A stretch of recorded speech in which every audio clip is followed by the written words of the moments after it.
Et salut à tous et à toutes, c'est Emric et Anatole. Salut. Donc on se retrouve pour une nouvelle vidéo. Donc encore une vidéo pour le 5e Les épisode. composants d'un ordinateur. Qu'est-ce que nous avons dans un ordinateur? Voilà. Ici on va pas spécialiser que sur un composant, on va en faire deux.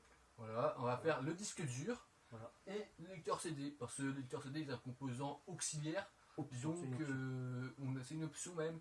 Donc on n'a pas besoin de s'attarder beaucoup de temps dessus. Ce n'est pas un composant phare, c'est avec le processeur carte graphique. Donc on va vous présenter tout ça. Alors, qu'est-ce qu'un disque dur? Et ben, c'est votre espace de stockage. C'est ce qui va définir la capacité de ce que vous pouvez enregistrer dans votre ordinateur. Plus votre espace est grand, plus vous pouvez enregistrer de choses dans votre ordinateur. Donc partir d'un téra. ça peut partir de quelques téra. gigas Ouais, quelques gigas. à 2 ou 3 téras. Ça dépend de disque dur. Un téra c'est 1000 gigas. Voilà, Voilà, c'est 1000 gigas. Après ça dépend du prix que vous avez envie de mettre. Forcément, un bon disque dur, pour un bon disque dur, c'est 1 téra environ, pour être sûr d'être tranquille pendant quelques années. 1 téra est un bon disque dur. Après on peut mettre plusieurs Disques durs sont possibles dans les des ordinateurs. emplacements. On peut mettre jusqu'à environ 3 ou 4 disques durs. Bien sûr, on peut en rajouter d'autres par la suite. Ça dépend des emplacements. Mais au minimum, il y a 2 emplacements dans un boîtier pour les disques durs. Ça dépend du boîtier. Après, de votre carte mère aussi, plus votre carte mère comporte de prises pour les disques durs, plus vous pouvez en mettre aussi. Donc nous avons deux types de disques durs. Nous avons les disques durs en dur et les disques durs SSD. Donc ça dépend de la vitesse de transfert des données entre le disque dur et la carte mère. Enfin, et la mémoire vive plutôt. Donc, par exemple, un disque dur en dur qui avec un vrai mettra plus de temps qu'un SSD qui lui envoie directement. Sauf qu'un SSD coûte plus cher et a un peu moins de stockage, mais est beaucoup plus rapide qu'un disque dur normal. C'est pour ça que certains ordinateurs portables qui ont des SSD démarrent beaucoup plus rapidement que d'autres ordinateurs qui eux n'ont pas de disque dur SSD. Mais après, cela est juste au niveau de la rapidité de l'ordinateur.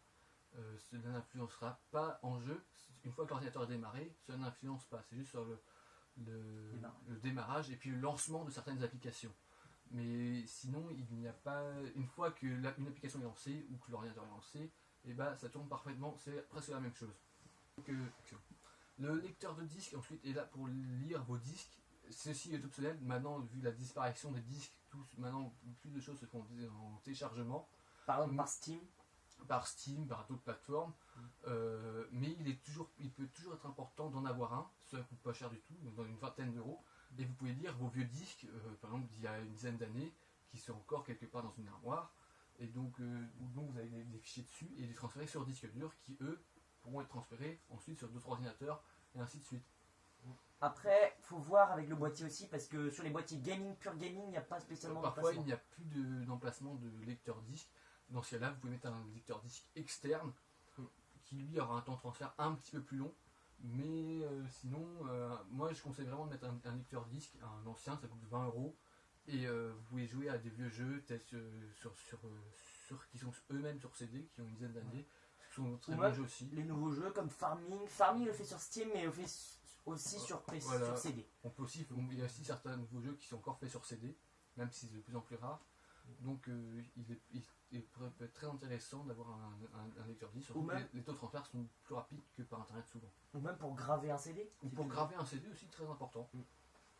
Donc c'est à peu près tout pour cette vidéo. Hein. Voilà, c'est à peu près tout.